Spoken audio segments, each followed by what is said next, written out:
the pitch is looped towards shortstop. Petroselli's back. He's got it. The Red Sox win. And pandemonium on the field. Welcome to the Great American Collectibles Show, brought to you each week by the National Sports Collectors Convention. Join us every Wednesday evening at 6:30 Eastern Standard Time and get the latest news from the greatest experts in the sports collectibles world. You can watch us on the Great American Collectibles Facebook page, as well as YouTube, or you can listen to us on Spotify, Pandora, iHeartRadio, or any of your favorite podcast platforms. And now your hosts, award-winning sports collectibles author Tom Zappola and Red Sox Hall of Famer Rico Petroselli. Yeah. Yo, boys, how are you? Rick, you look Hey. good. Louis, you look good. Thank you.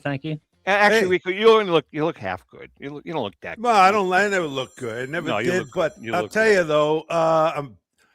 though, this has been a rough year for the Red Sox. Oh, now Jesus. they're playing Here we good, go. so I'm we gonna be happy because we may not, this is the first time where they're playing good.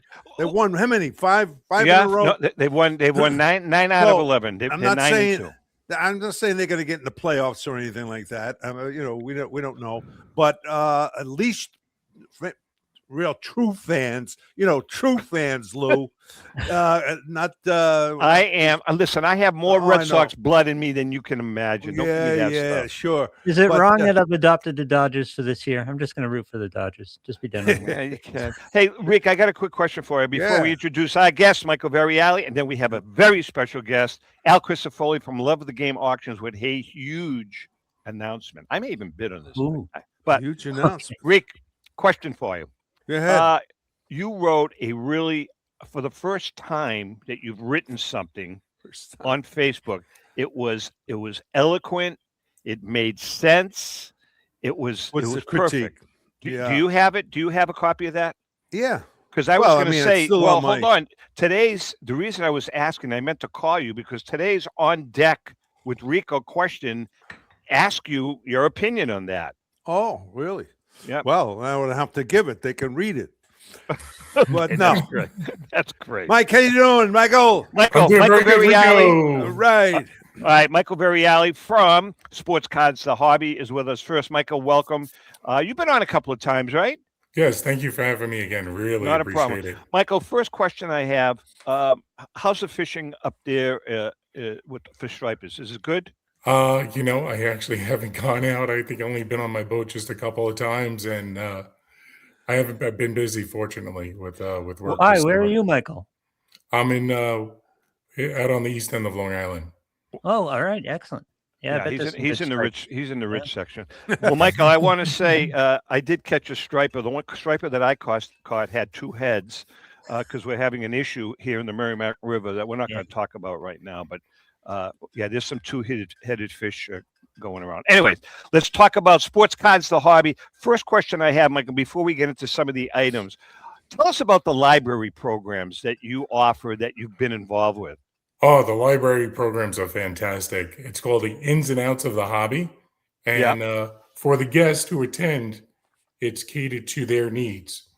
Sometimes they bring in different items. I'll give a whole spiel on education. It's mainly about educating because as a retired school teacher, I want to make sure I'm providing the proper information. Some of the items that have come in that I've got to check out have been really, really awesome items. One item in particularly is this Wayne Gretzky tops, playing day auto. Vincent, who came into the West Hampton Library show, said, I have this item. I handed Wayne the pen back in the early 80s when they were visiting at the Nassau Coliseum. So that's a really cool story. And Mike, go ahead. I'm sorry. No, I wanted to ask you about your Ken Griffey cards. Yeah, I mean, you had a slew of Ken Griffey cards. But he gets no respect. That's not true, but you know what I'm saying. You don't hear much of him. I got MLB, and when they have a Seattle game on, he has an ad on. It's mostly in Seattle. He does. You never hear from this kid. This kid was a great player. These are great cards, man. And by the way, Michael, I'd be remiss in not saying that Michael, Rico and I were very heavily involved for a couple of years with Lucy's Love Bus, and it's up here in the Boston area. It's a children's cancer organization that they provide all kinds of fun stuff for kids that are undergoing treatment.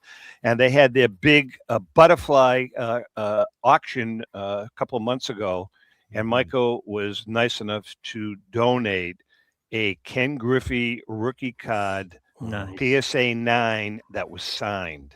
Wow. That was really cool, Michael. And by the way, that was by far the biggest auction item in the auction. So awesome. Thank you very much. Good to raise money.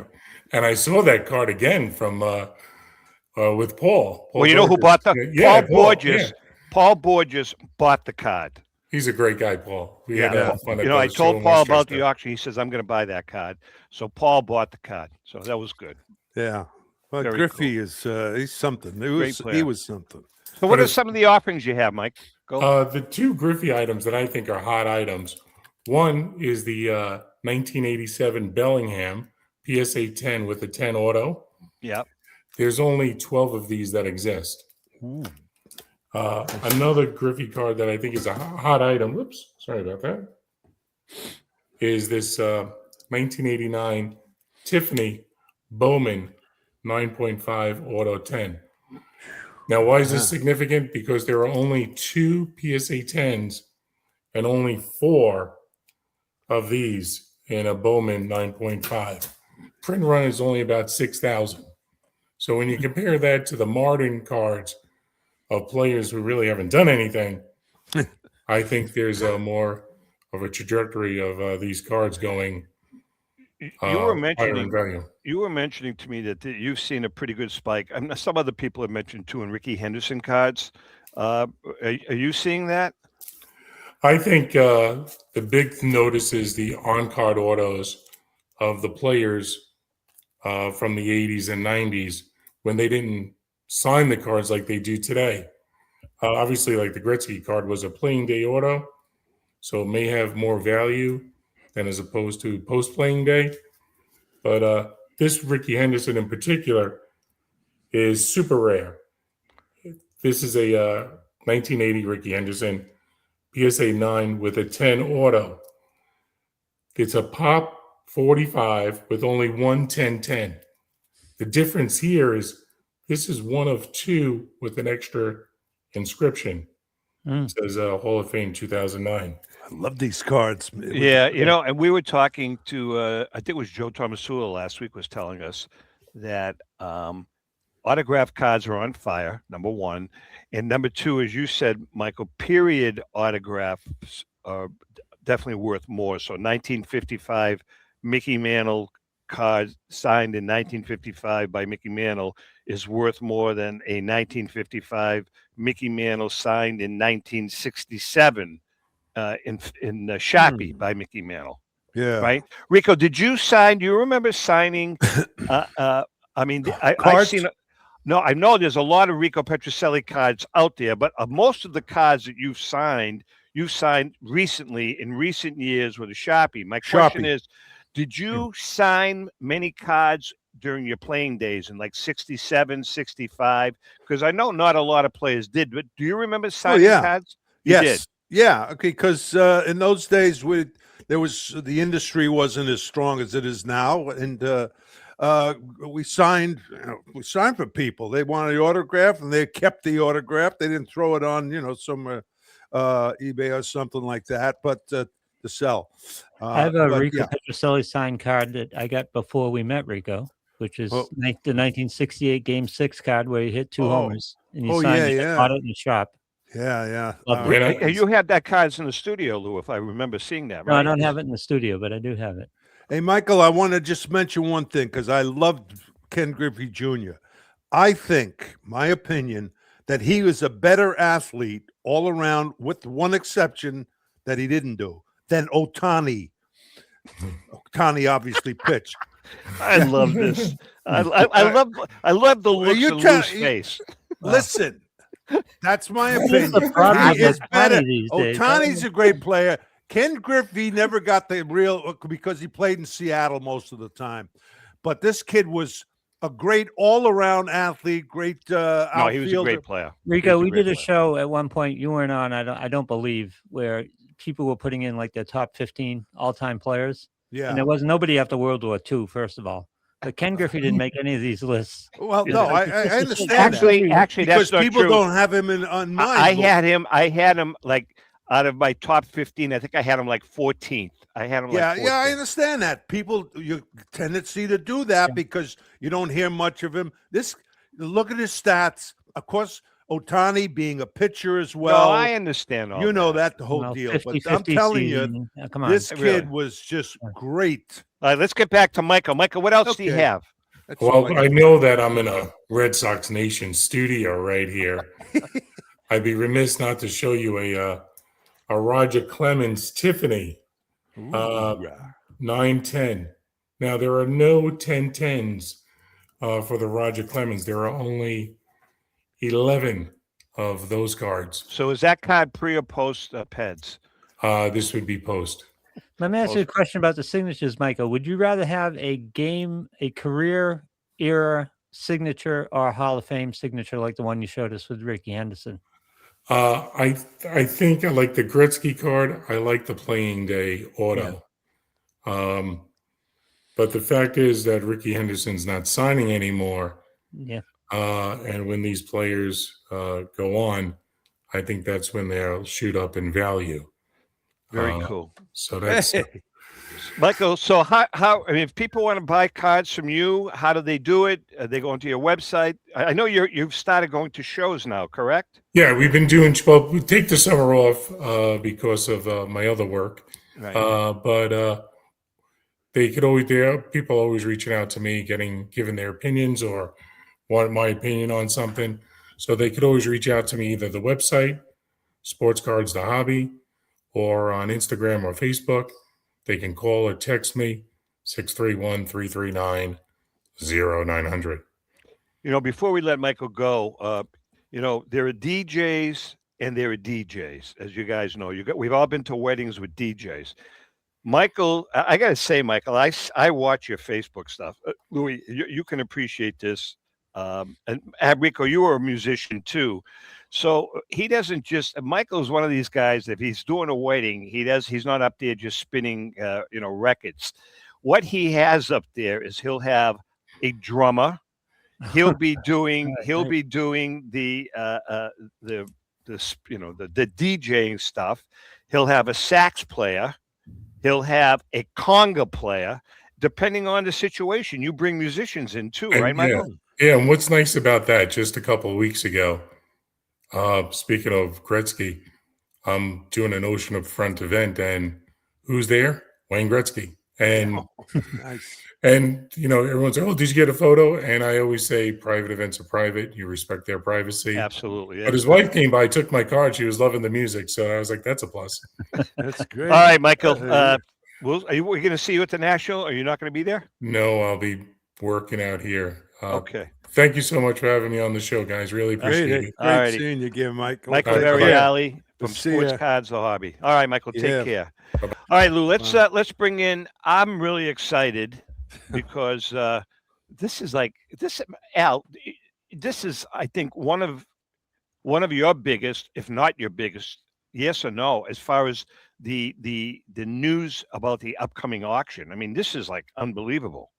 I thought you would be excited to see me just because I'm a nice guy. Yeah, well, something. We see you. I know what you look like. It's been a while. I haven't been on the program. I know. You really haven't. You haven't. It's like you're boycotting me or something. No, man. I'll tell you what. It's like, honest to God, it's like I get calls every week because this is the hot time of the season, and we're trying to get people placed. Like realistically, we had Al scheduled for next week, right? Yeah. But what happened was, obviously the National, they're our biggest sponsor, and Joe Drellick says, "Tom, we can't. The 8th is the only day. The 15th is the only day we can do it. Can you help us out?" I reached out to Al, and Al was gracious enough to come on today instead of next week. So But anyway, I got bumped by Joe. Is that what happened? Is that what you got bumped by Joe Drellick in the National Sports Collectors Convention? As a matter of fact, he said, if you don't let by a good guy, I know, you really did. All right, let's talk about this. You can kind of give an overview of what the card is that you're offering. I haven't said a word. Lou knows, Rico knows, but then I want to get into specifics about what was done to the card. Sure. Well, it's I'm thrilled to announce, and the news just broke today, that in our summer auction we're going to have our first ever T206 Wagner, which I'm really, really excited about. And it is a fantastic card. It is a beautiful card. It's also going to be a controversial card.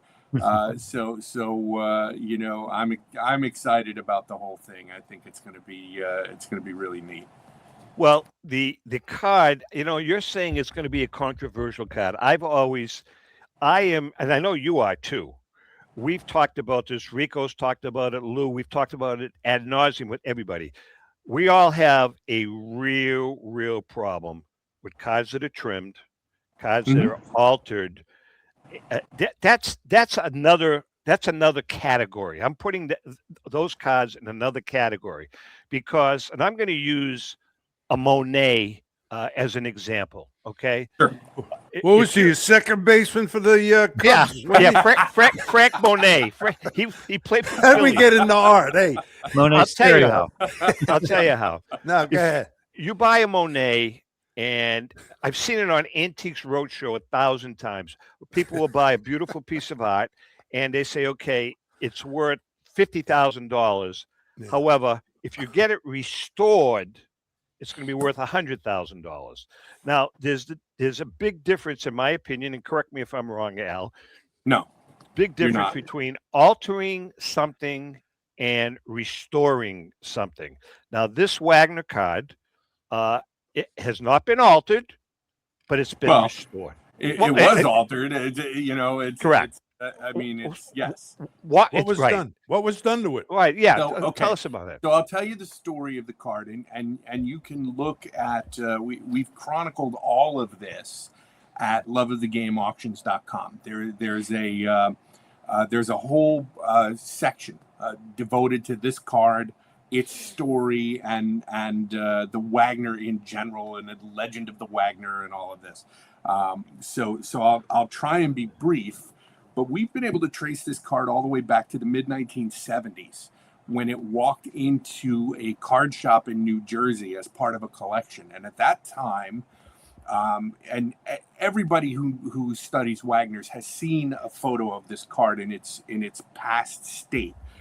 It was trimmed all around Wagner's head and bust. So all it was Wagner's head and shoulders, and then the bottom border of the card. So it was missing the background. It was missing the left and right edge as well as the top edge. The card shop owners bought it for $1 in 1975. They advertised it in SCD. We were actually able to find an old ad in a 76 issue of SCD where they were offering this card, which was ultimately purchased by Rob Lifson of Robert Edward Auctions. But at the time, there was no Rob was just a kid, and he kept this card in his collection for a while. He used to keep it in a binder with a complete T206 behind it, so that it looked like a full card. And at some point along the way, he sold that card to Richard Gelman, who is the son of Woody Gelman, the Topps art director. Yep. And then it stayed in Richard's collection for like 20 years, and then was ultimately sold at auction in the mid 90s, and then it disappeared. Okay, so there are images of this card in its original state out there on the internet, but nobody knew what happened to it for years. And ultimately what happened to it is in the late 90s, it was professionally restored. It was expertly restored. It was given its full background and borders and edges and everything, and is a beautiful card that has been in the collection of Keith Olbermann for all of this time. And now hold on, Al. Is Keith? I wanted to be sure that I read it correctly. So Keith obviously is the one that procured the card. Is Keith the person that had it restored? No, okay. No. So Keith and Keith actually tells a story. He's actually written an essay about this card on our website. But ultimately, what happened was there was an article in. Do you remember VCBC magazine? No. It was Vintage and Classic Baseball Collector, I think was what it stood for. There was an article there in that publication. It was their most popular issue about card restoration. It was a very controversial article because the person who was interviewed for that article talked about open card restoration. In other words, doing restoration to cards that have been damaged, that are degrading, that sort of thing, and restoring them back to their original appearance, right? But being open about it, the way they're open about it in every other collectible that there is. Right. Antique automobiles, musical instruments, comic books, movie posters, they all accept restoration that's open, right? Right. We're not talking about like deceptively trimming or rebuilding corners and not telling you. We're talking about restoring a card. So Keith read that article and he reached out to the restorer, and that person did a card for him, and he was so impressed with the results that they agreed to do a Wagner. Now the card that he did for was a 33 Gaudi, correct? Yeah, a Lajoie, yes. A Lajoie, that's right. So they agreed to do the Wagner. It took a couple of years, I guess, before the work was completed. And when Keith got the card, the restoration was so good that he wanted to know more about it. He wasn't sure what he had, and he had never seen the die cut Wagner. He had never seen that's what they called it, the Wagner in its altered state. He had never seen that card. So when he got this one, the restoration was so good, it was hard to believe that the card was authentic. And it was, I mean, obviously, as a collector as sophisticated as Keith Olbermann can look at the card and say, yeah, of course it's authentic, but what is it? What am I holding? Right. And then the restorer just dropped off the face of the earth, just disappeared. And so Keith was never able to get answers to those questions. So he kept this card in his collection for 25 years. And it was only just recently that we started looking at it and saying, hey, you know what? This is this die-cut Wagner card. And you could see, we actually posted on our website a Photoshop overlay where you can see the changes to the card. You can see where there was a little crease here and it's been fixed, and there was a little bit of paper loss here, and there's some in-painting around the head and that sort of stuff. So, once we started talking about it, we all agreed that the card needed to be professionally authenticated. And, I have a lot of experience with Andy Broom at CGC, being the kind of a guy who would look at a card like this and take all of the research into account when assigning his grade. Now, obviously, Andy is not going to look at it if he thinks a card is bad. He's not going to say it's a good card, but he looked at everything that we presented him, looked at the card, judged instantly that the card was authentic, and then agreed that it was this same die-cut Wagner. And so we're able to, trace this card's provenance all the way back to the 70s, which is pretty cool. All right, hold on. Let's hold on.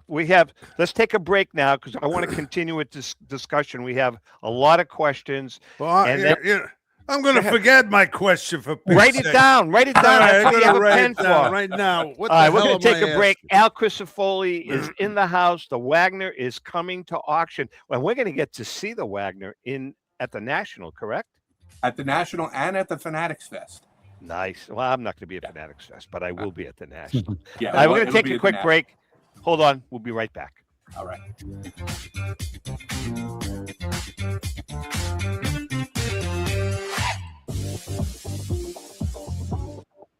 Brian Drent and the staff at Denver's Mile High Card Company have led the charge in the collectibles hobby.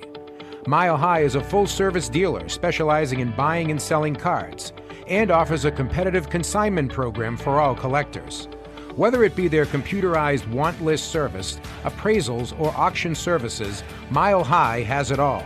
If you've been searching for a company with a selection of high-grade vintage 1888 to 1970 baseball cards and memorabilia that shares your passion, aim high, Mile High. Go to milehighcardco.com or call 303-840-2784 for more information.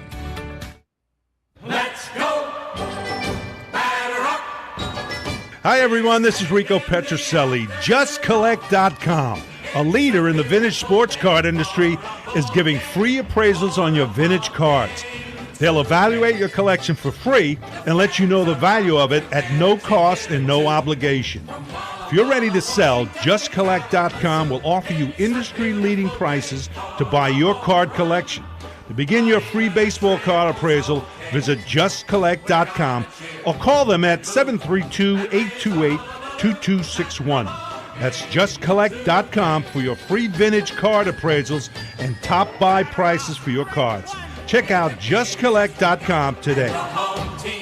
Hi, this is Dan from Memory Lane Auctions, here to remind you that the renowned Memory Lane Collectibles Company has served as a beacon of light to the collecting community for the past several decades. Indeed, folks, it has been our utmost privilege and pleasure to provide the most enthusiastic collectors with an abundance of the finest sports cards and memorabilia for America's most coveted sports personalities via our world-class auctions. Whether you choose either a private sale transaction or the auction route, Memory Lane cordially invites you to reach out to us to maximize the value of your prized possessions. Also, it is not just sales that we pride ourselves on being the best of the rest, because if you are seeking a particular keepsake for your esteemed gathering, we will be relentless in our quest to find that special piece to fulfill your collecting dreams. So no time to wait. Reach out to us today for the purposes of capitalizing on our unparalleled marketing capabilities. Simply pick up the phone and dial 877-606-5263. That's 877-606-LANE, or find us on the World Wide Web at www.memorylaneinc.com. Now is the time for your valued consignment to ultimately become another one of Memory Lane's record-setting prices. This is Brian Drent, president of Mile High Card Company. Is your sports card and memorabilia collection properly insured? For easily replaced personal property, homeowners insurance is all most people need. But for prized possessions that you may have spent a lifetime collecting, it doesn't go nearly far enough. Collectibles Insurance Services has been insuring for over 50 years. They offer a full range of protection and a $0 deductible at an affordable rate with no appraisals required. I know because they insure my collection. If you have a minute, go to collectinsure.com and learn more about insuring your personal card or memorabilia collection. With record-breaking sales from everything from the white border T206 Honus Wagner for $3.12 million to some great items that support the Jackie Robinson Foundation, Golden Auctions has set the highest standards for the finest in sports cards, autographs, and game-used memorabilia. We're always accepting consignments of high-end premium sports treasures or entire collections. Please register for our next auction and bid now at goldenauctions.com. That's golden with an I. We at Golden Auctions are committed to providing unsurpassed customer service for the discriminating collector. That's exactly why we're the leader in the industry. Visit goldenauctions.com or call 856-767-8550. Remember, Golden Auctions. We don't just break records, we shatter them.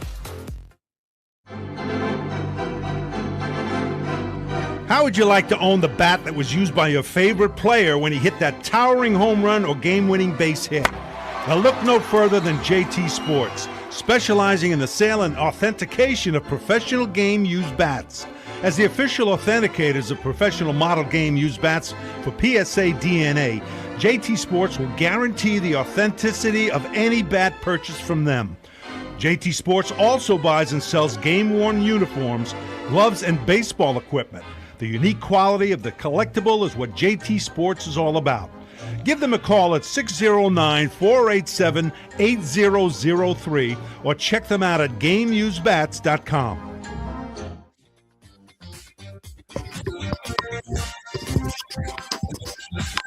Okay, we are back. Louis, did you get my email?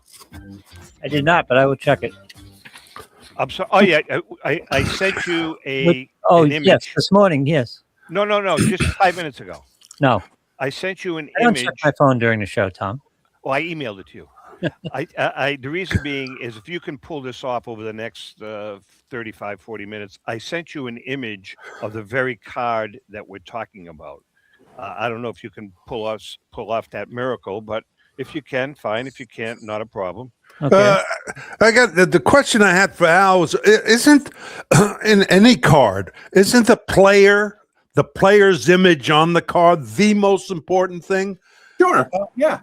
I mean, so if you got that image of Wagner, except that image of you, Rico. You remember that ugly card? That one card?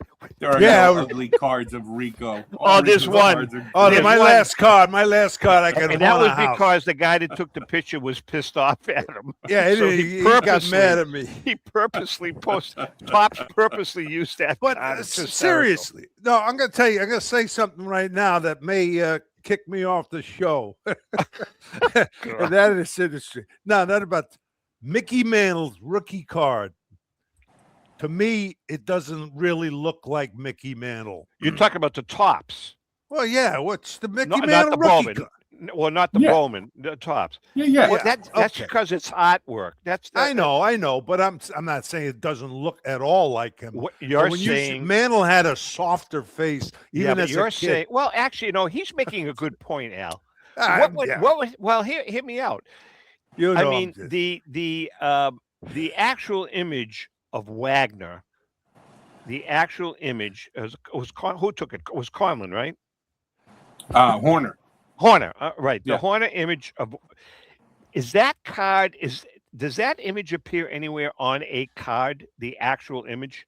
Yes, it's on the Ramley, the T204 Ramley. It's that's a photographic image. It's also, I believe, on his. Oh my God, I can see the card and I can't think of what it is. But that illustration also is adapted on a M116. It's on a number of different caramel cards. It's a pretty familiar. Yeah, but the M116 that's not an actual photograph, is it? Right. No, they're all illustrations. But you can see the photograph on his T204 Ramley.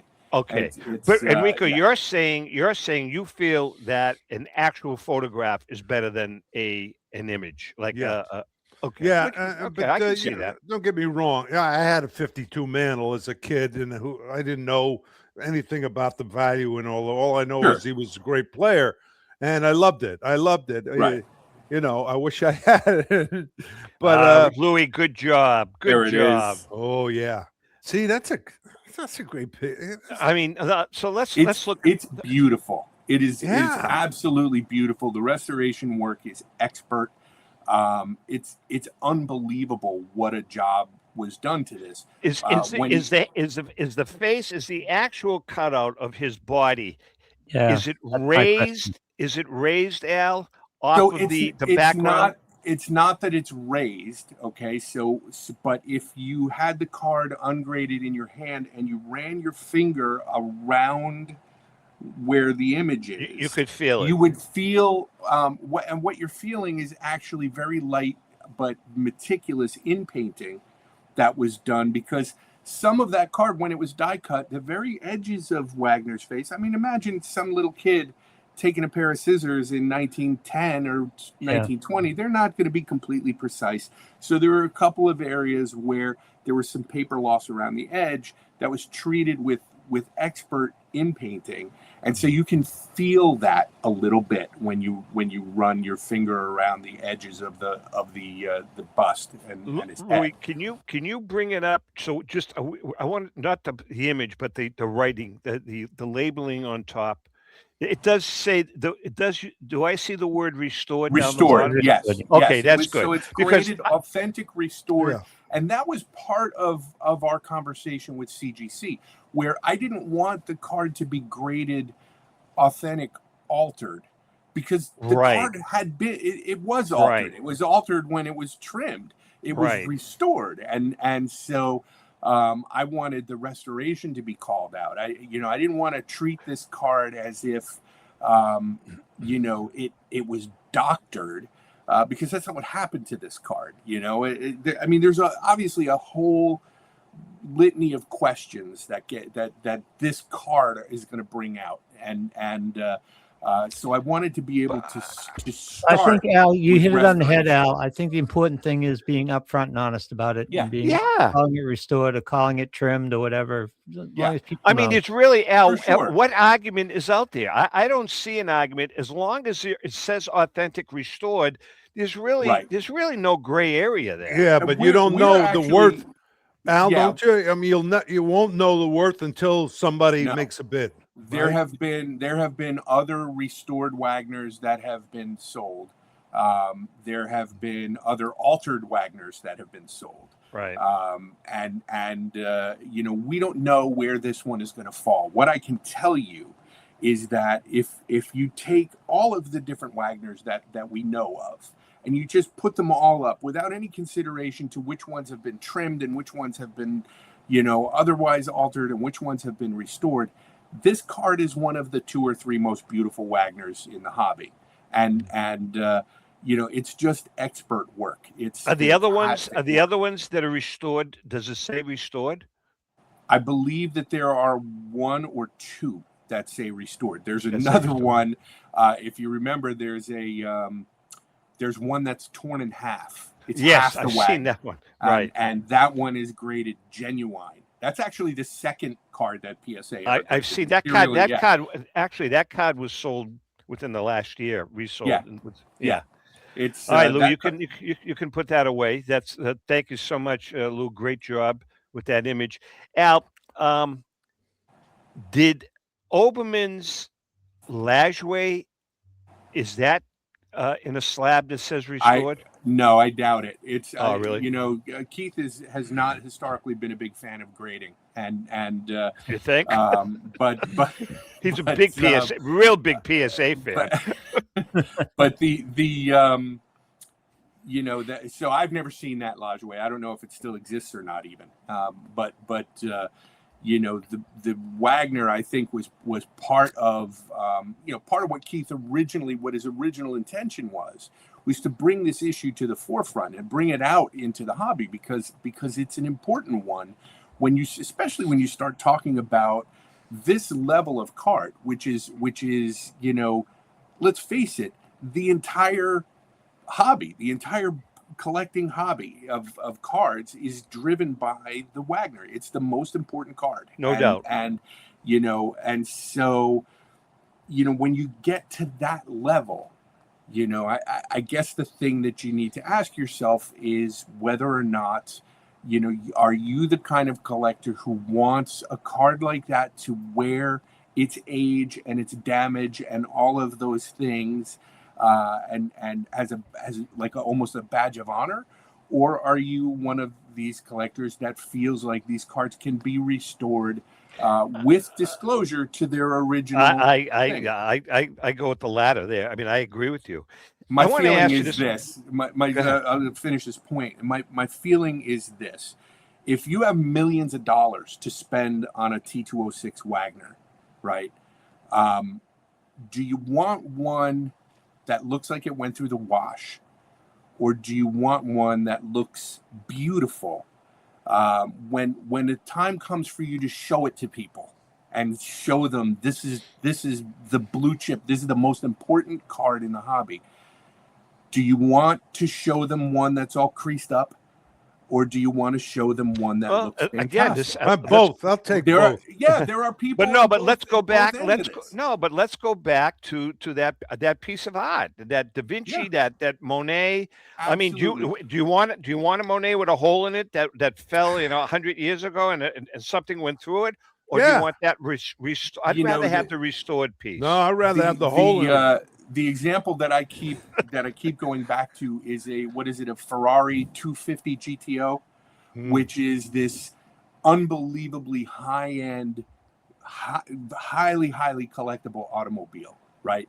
And if you get one that's rolled off the assembly line, rolled out of the factory, and into your showroom, that's the top of the line. That's the holy grail.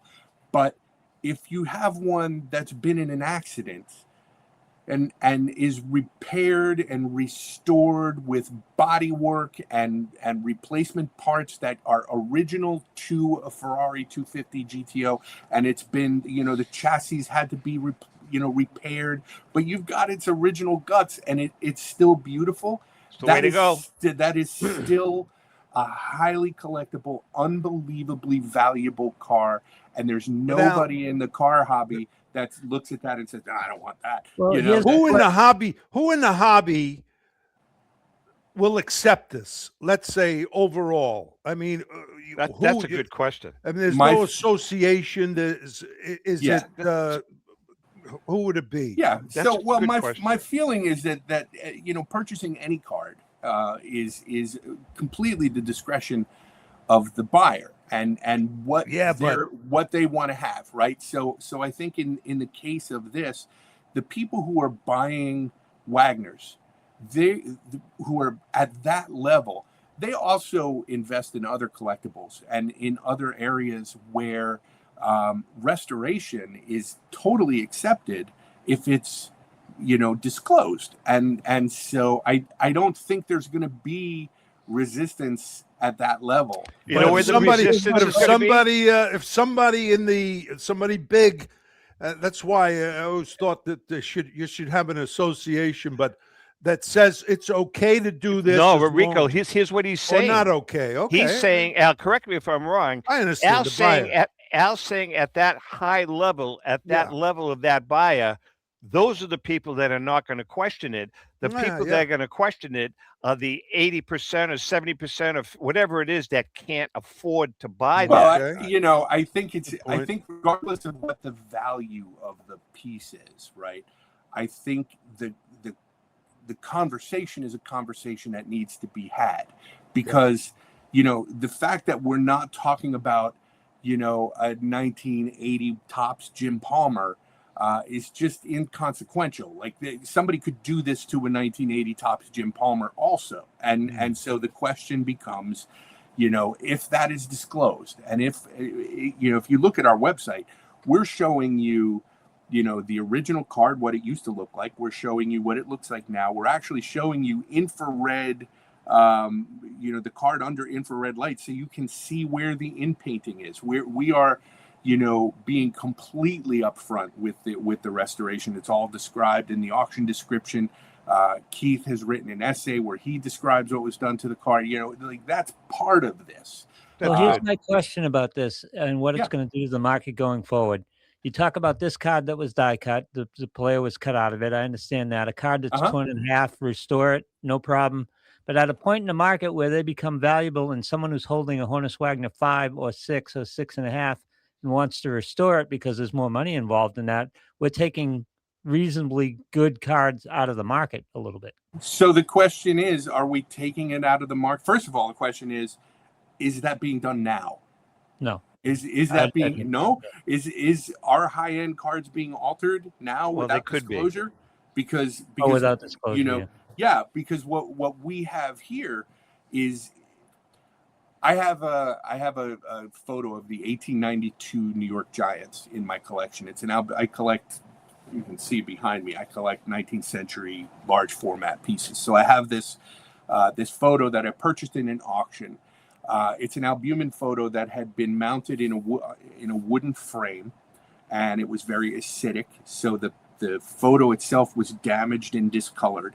It had been separated from its mount, so it had become destabilized. There were a few holes in it that were also, threatening to tear the piece. I took that photo, purchased it, and then I sent it to a professional conservator who is able to clean some of the acid, the discoloration off the photo, stabilize it with Japanese rice paper on the back, fix those holes and inpaint them, and then remount it. And now it's in an acid-free environment behind museum glass in a frame. If I hadn't done those things to that card or to that photo, it would have likely continued to degrade and continued to disintegrate. So there's a certain amount of stabilization that's being done by that level of restoration.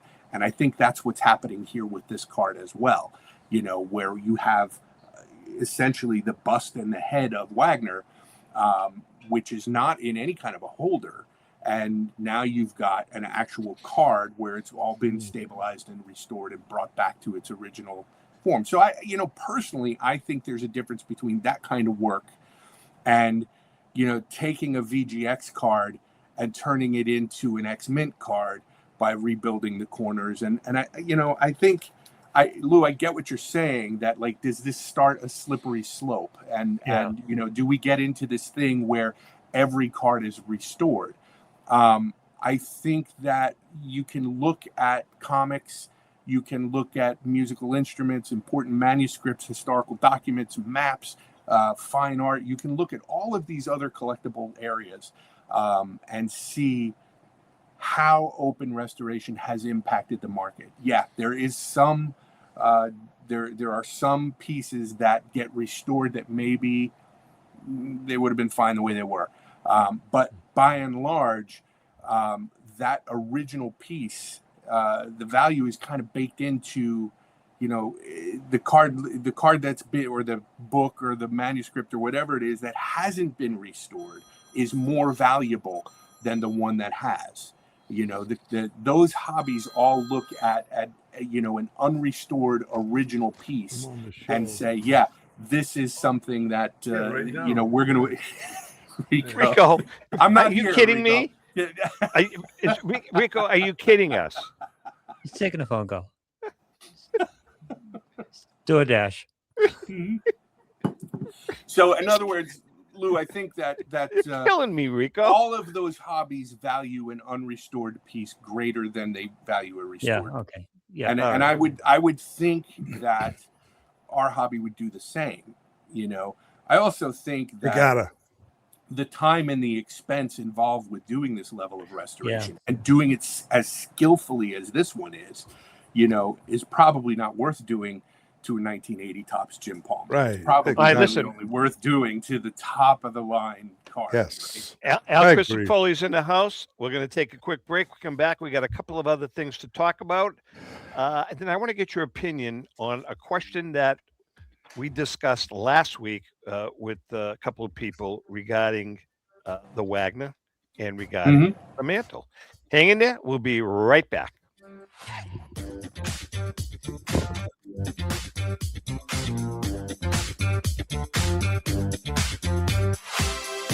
This is Brian Drent, president of Mile High Card Company. Is your sports card and memorabilia collection properly insured? For easily replaced personal property, homeowners insurance is all most people need. But for prized possessions that you may have spent a lifetime collecting, it doesn't go nearly far enough. Collectibles Insurance Services has been insuring for over 50 years. They offer a full range of protection and a $0 deductible at an affordable rate with no appraisals required. I know because they insure my collection. If you have a minute, go to collectinsure.com and learn more about insuring your personal card or memorabilia collection. Pristine Auction is a family-owned and operated online auction specializing in autographed memorabilia, sports cards, coins, art, and collectibles. Since their founding in 2010, they've grown to 2 facilities in Phoenix, Arizona, totaling over 60,000 square feet. Jared Cavalier and an incredible staff of over 150 team members serve a very large customer base and enjoy every minute of it. By working with leading authentication companies, Pristine ensures all items are 100% authentic. In addition, third-party authenticators regularly travel to Pristine Auction to provide authentication services on site. Pristine Auction strives to operate its business in a way that's honoring to God, their families, and their customers. With a strong focus on speed, quality, and premier customer service, their mission is to be the leading online auction for every level of collector and fan. Pristine also works for Hope Sports and Identity Hoops International, traveling to Mexico to build houses for the less fortunate. Pristine Auction offers several online auction formats with thousands of auctions ending each day. For more information, go to pristineauction.com. That's Pristine Auction, the best in the business. If you're a discerning collector interested in owning the most important pieces in the hobby, look no further than Leland's Auctions. The original sports auction and appraisal house, Leland's was established in 1985 by legendary Pioneer founder Joshua Leland Evans. And today, President Mike Hefner carries on the tradition. From the Tom Brady card and memorabilia collection to the famed Boston Garden auction to high-end card auctions from every major sport, Leland's has always maintained the highest standards. Go to Lelands.com and get your bid in. That's Leland's, the hobby's leading sports auction house for 4 decades. It's often been said that championships are won on the practice field, and world records come only to those willing to work harder than everybody else. Heritage Auctions is the world's largest collectibles auctioneer because we believe that becoming the best is only an invitation to the challenge of remaining the best. This requires the skills of the hobby's top experts, capable of identifying and maximizing value for our consigners. It requires the most visited website in the industry, courting a global audience of collectors over 1.5 million strong. It requires a dedicated press department that expands our global reach far beyond the entrenched hobby marketplace. It's hard work, but a simple premise. Present the finest collectibles to the largest population of potential buyers, and world records will come. We invite all listeners to put the unmatched power of Heritage Auctions to work for you. Auction evaluations are always free, and our commission-based fee structure ensures that our interests are always aligned. The highest possible price for your collectibles. There will always be new world records to chase, so let's chase them together. Visit our website at ha.com and request your no-obligation review today. Hi, this is Dan from Memory Lane Auctions, here to remind you that the renowned Memory Lane Collectibles Company has served as a beacon of light to the collecting community for the past several decades. Indeed, folks, it has been our utmost privilege and pleasure to provide the most enthusiastic collectors with an abundance of the finest sports cards and memorabilia for America's most coveted sports personalities via our world-class auctions. Whether you choose either a private sale transaction or the auction route, Memory Lane cordially invites you to reach out to us to maximize the value of your prized possessions. Also, it is not just sales that we pride ourselves on being the best of the rest, because if you are seeking a particular keepsake for your esteemed gathering, we will be relentless in our quest to find that special piece to fulfill your collecting dreams. So no time to wait. Reach out to us today for the purposes of capitalizing on our unparalleled marketing capabilities. Simply pick up the phone and dial 877-606-5263. That's 877-606-LANE, or find us on the World Wide Web at www.memorylaneinc.com. Now is the time for your valued consignment to ultimately become another one of Memory Lane's record-setting prices. Hey, I'm Mike Petroselli. If your company is looking for the best in marketing and promotional items, you'll hit a home run with Petroselli Marketing. With over 8,000 suppliers and 650,000 imprint-ready items, we can get your company the visibility it needs to get your maximum exposure. Whether it be office promotions, wearables, automotive, sports items, and everything in between, Petroselli Marketing can do it all. Our design staff will even work with you from concept to delivery and customize your products. At Petroselli Marketing Group, we will get your brand in front of your audience. Contact us at info@petrosellimkt.com or call us at 603-880-3202. That's Petroselli Marketing, where no dream is impossible.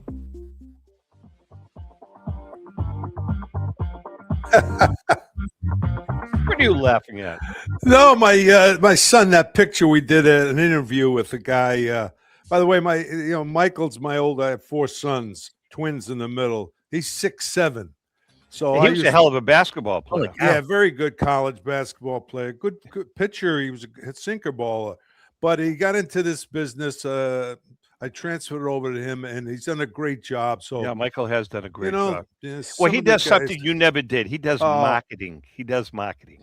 Well, what do you mean I never did? You never did anything. You used to sit back and collect a check. I got something. I'm looking at during the break. I'm looking at your website. There's a Old Judge cigarettes, Jim O'Rourke, right? And a 2, right? It went for $22,200.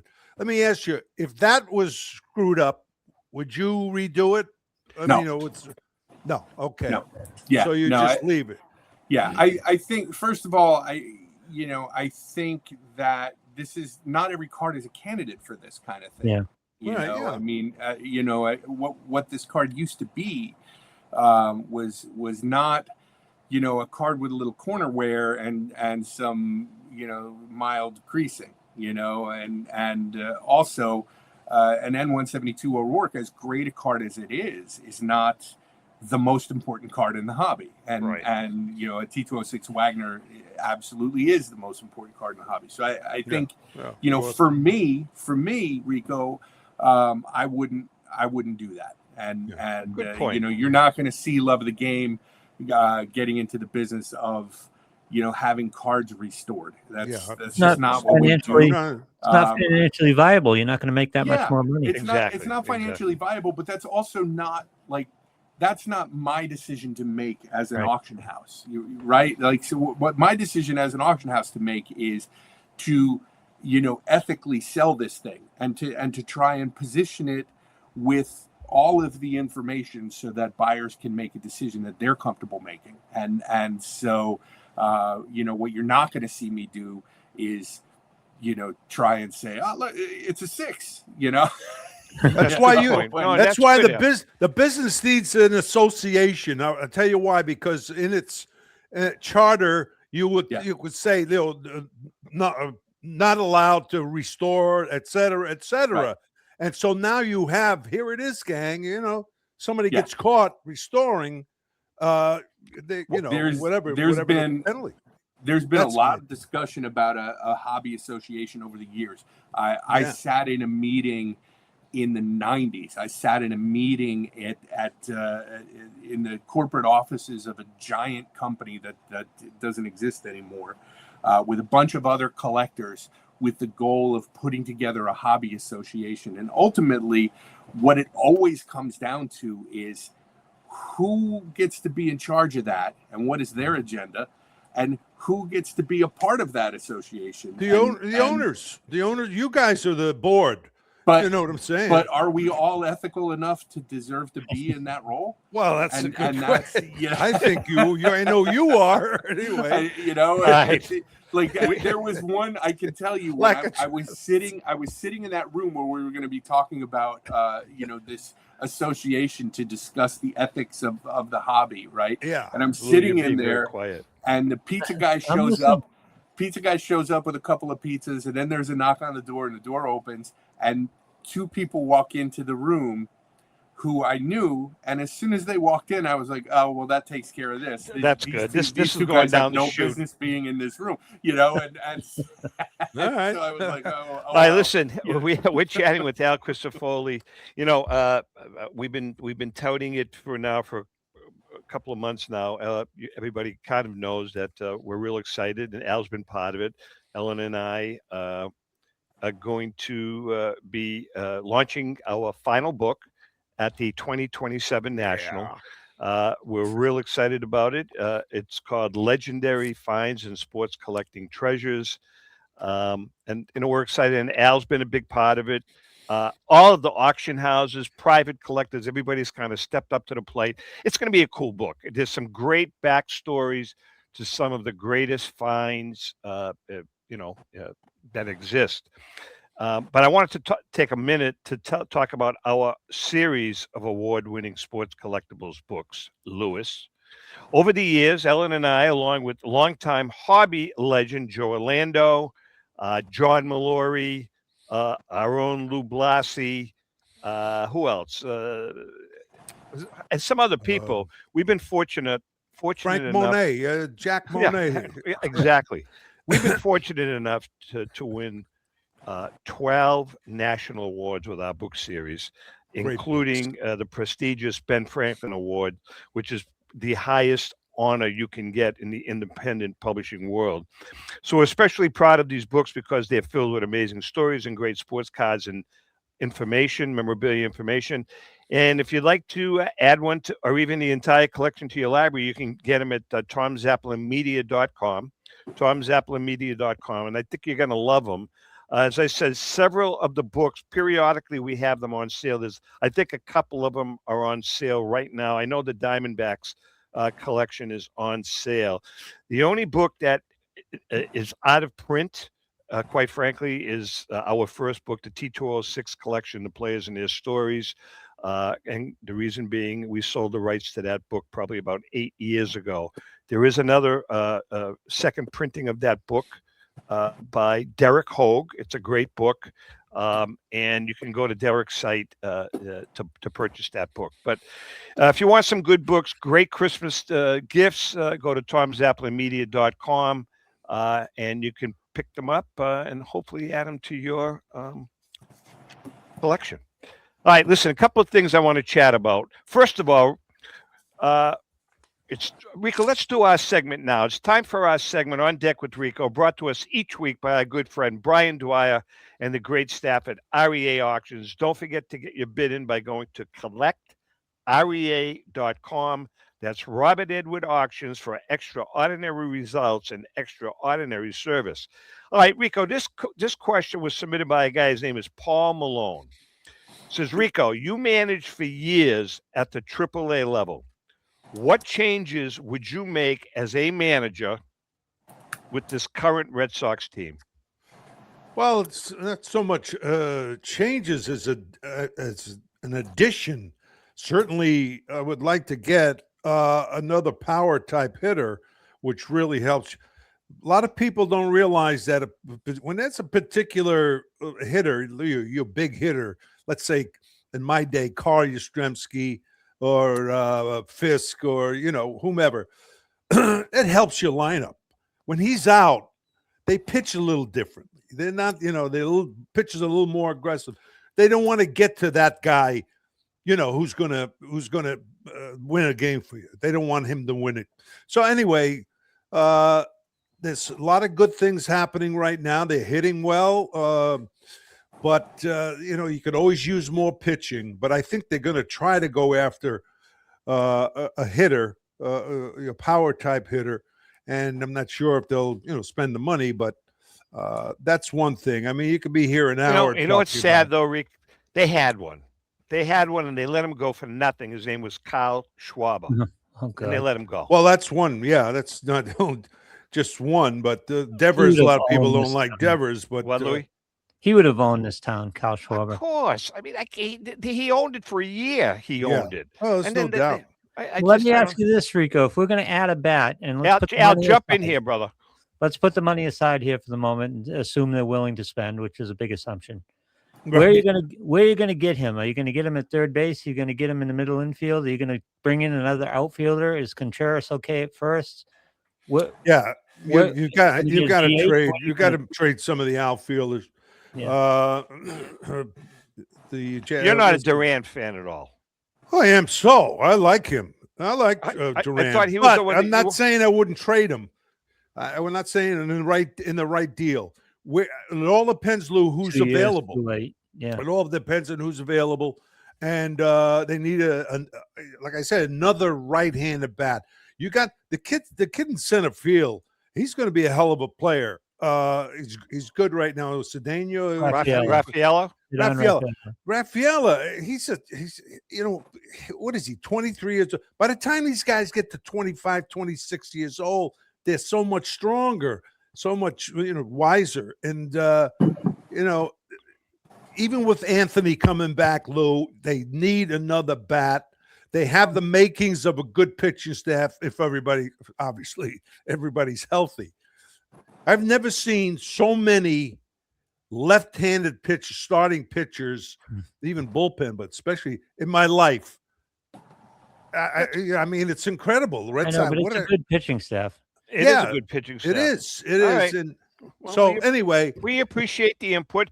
And by the way, Crisafulli, you're a Yankees guy, right? I'm keeping my mouth shut because they stink. No. The Yankees stink. I mean, they're awful. You know, and, they and need. yet you're looking up at them in the standings. That's correct. Well, no, actually, if you hold the newspaper upside down, we have this thing here in the office that Carrie, one of our inventory person, it's called the Race to 90, and he's a Twins fan. Andrew is a Mets fan, and Evelyn and I are Yankees fans. And it could be whoever gets to 90 first wins or loses. But it's either you win because your team lost 90 games and you got there quicker than anybody else, but you lose as a fan. And so we're watching this standings board, and I'm watching the Yankees competing with the Mets and the Twins, and I'm thinking this game is not fun. Oh God! Hey, speaking of Twins, Lou, I'd take Buxton right now. I don't know what they might, they certainly would want a pitcher, but he's a legit. What about Killebrew? Is Killebrew available? Yeah, Killebrew and what's his name? Whatever his name. Listen, I got a question for Rico. Rico, I know you're an infielder, but I think that the question is still one that's been grating on me. It's not just the Yankees. I see this happening across the league with bullpens, giant 14-man bullpens, and these guys are pitching 60, 70 games a year. 4 or 5 guys coming out of the pen pitching 60 or 70 games. Some Aaron Boone cycles through his bullpen, and they pitch one inning, whether they pitched well or not.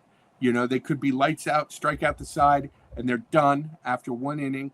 And then they're back in the bullpen, warming up 2 days later to come back into the game and pitch another inning. What does that do to a player's arm? Well, eventually all of them, could damage their arms and shoulders and elbows.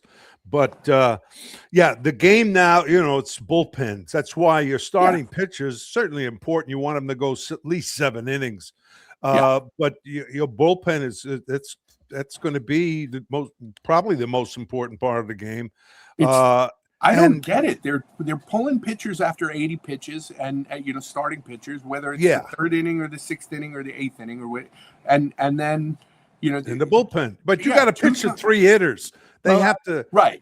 I know everybody hates analytics, but the answer to the question about 80 pitchers or 85 pitchers or 95 pitchers is 3rd time through the order. And go look at the stats. Yeah, go look at the stats of every pitcher. It's a real thing. And that's true. But is that part of baseball? That's what the opener is all about, by the way. Yeah, I get it. It's. I mean, it makes scientific sense. I would think that somebody like Nolan Ryan would disagree with it. It's changed, Al. It's changed. It's a different game. I understand. I mean, you can't compare it, to when we were kids. When you were a kid, your bullpen might have one guy. Your bullpen might have one guy who pitched 70 games. Well, back in this he's a workhorse.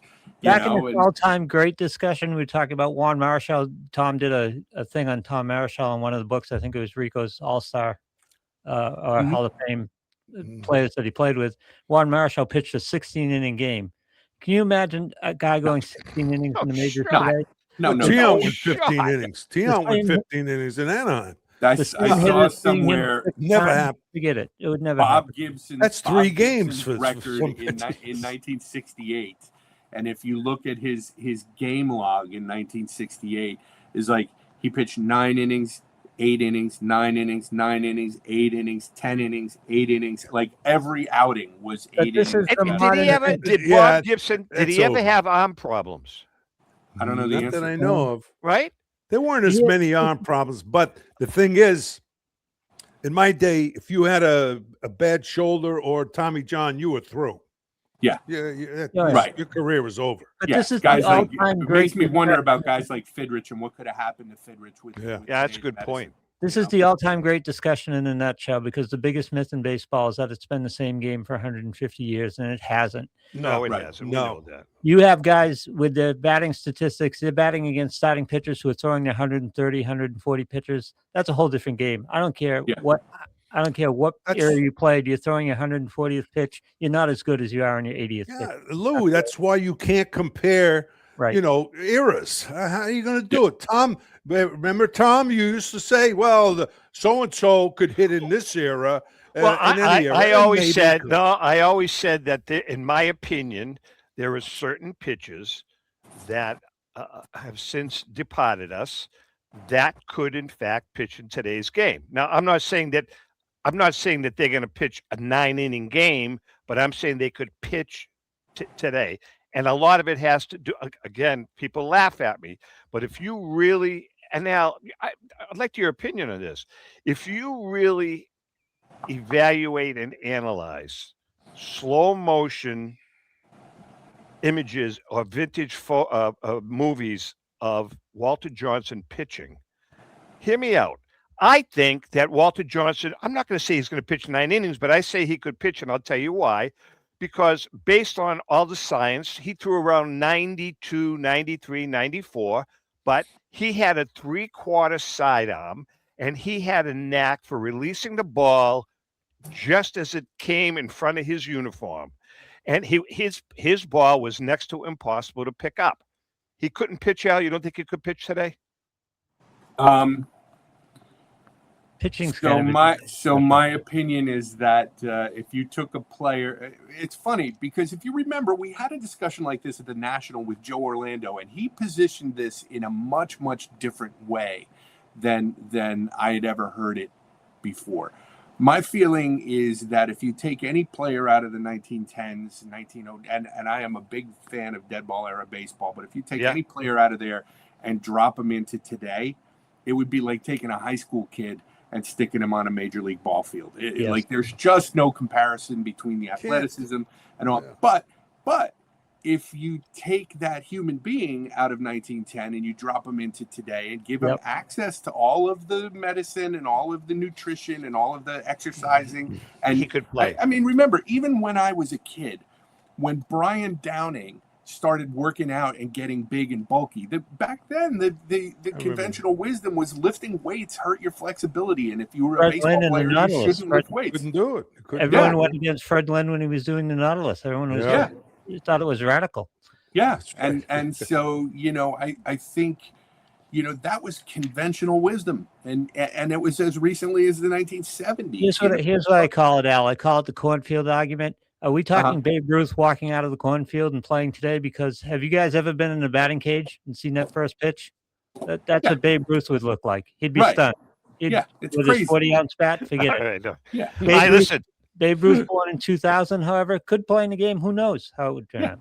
All right, listen, we only have a couple of minutes left. Lou, how about our friends at Finkelmeyer Insurance? Finkelmeyer Insurance Agency has been insuring collectibles since the early 80s. The late Tom Finkelmeyer wrote the original sports memorabilia insurance policy when no one else in the industry was insuring sports collectibles. A lifelong collector of sports cards, Tom Sr. instilled the love of collecting in Tom Jr., who is the current president of Finkelmeyer Insurance Agency. Tom Finkelmeyer Jr., with 3 decades of insurance experience, has paired that expertise with 50 years of collecting.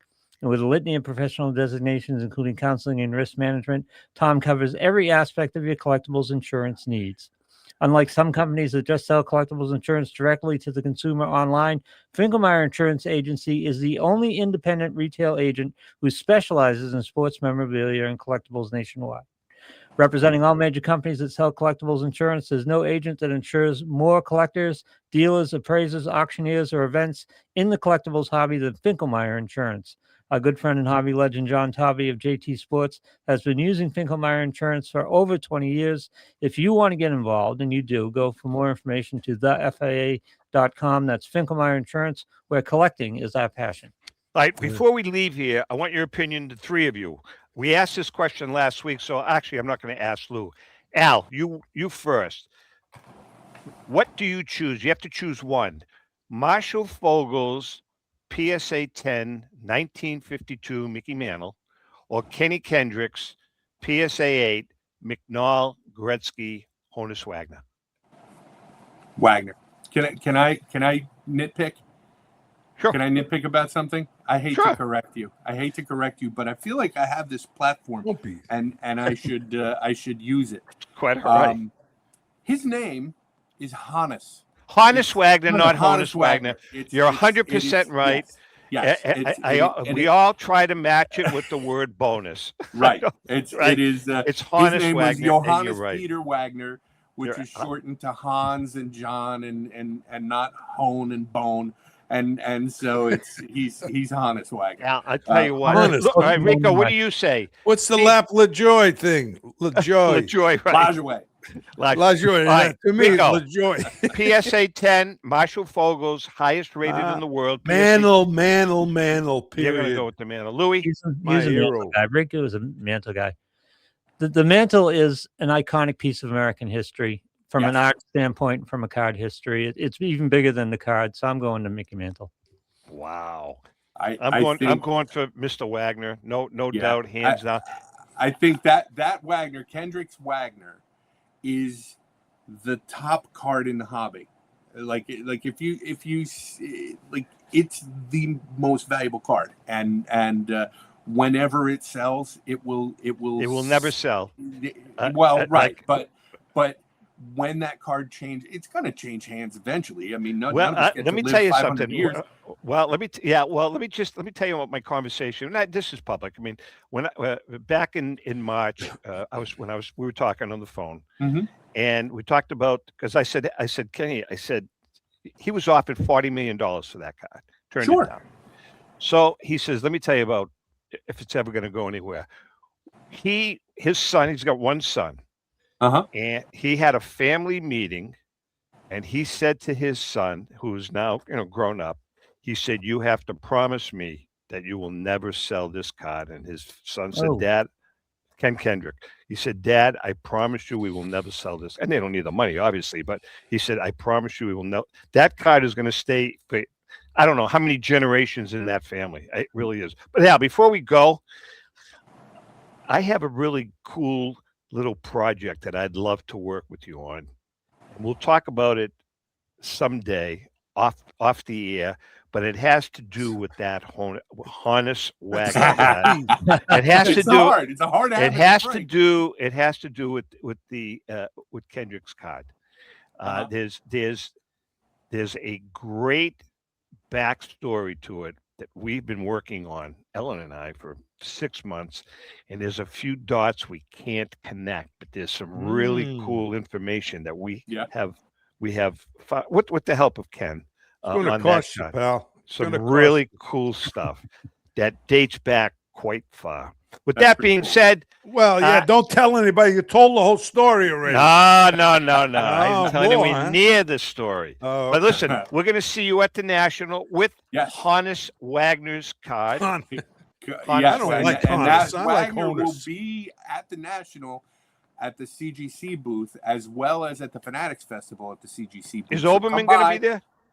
He'll be at Fanatics Festival. He will. I don't think he'll be there for the whole time, but he'll be there for some of it. And all right, Al, when people, when does this auction start? Auction's just a couple weeks away, and it closes on August 8th. So bid strong. Rico, can you lend me a few bucks? I will. All I have. That's all I have. Start a GoFundMe. There we go.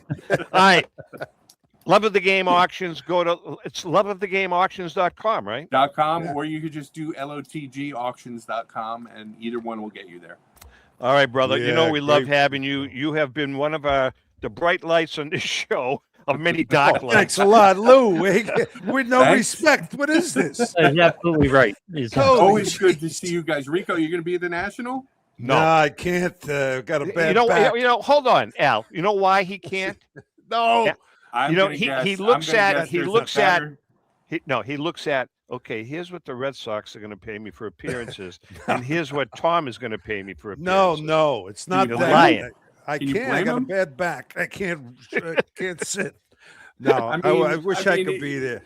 I get it. It's hard. Oh, Rico, by the way, you did a great job at the autograph section the other night at Fenway. Don't start on that. Just to make it just real quickly before we leave, Louis and We're both Al. pissed off that you didn't tell us you were going to be there. By the way. Well, no, what happened? Rico wasn't there. Oh, he wasn't I there. was stuck in the traffic. He got at stuck in the 495. traffic jam on 495. There's a shootout, Al, and up here. He missed the autograph session. I missed the autograph that they session. featured him at. He missed it because he was stuck in a traffic jam. Well, Kill me, boy. That was a Red pain. Sox honor him, and does he tell Tom and me? No. Paul Boyd just texted me. He says, "You're not going to believe this. I'm at the game, and there's Rico. It's Rico Petrocelli night." I says, "He didn't say a word It was to us." Italian night for them. Didn't I say a couldn't word make to the us. autograph. All right, guys, it's been a pleasure, Al. Thanks so great, much. yeah. Always great Rico, to be with you guys. Rico, Great we to love be you. with you Lou, guys. sorry we ran over, but what the hell? Yeah, Everybody yeah. loves this show. No, I'll have fun. Edited. All right, with All that right, being guys, said, to our thanks. viewers Al, and take listeners, care, huh? Take care, guys. Next week we have a good show. Next week we got the guys from the National coming what he on to says? talk about the National. Next week we got a good show. This one Yeah, wasn't good. yeah, this one sucked, but next week is good. Yeah, man. All right, with that being All said, right, go ahead. happy collecting. Happy Christmas, he was going to say. Hey.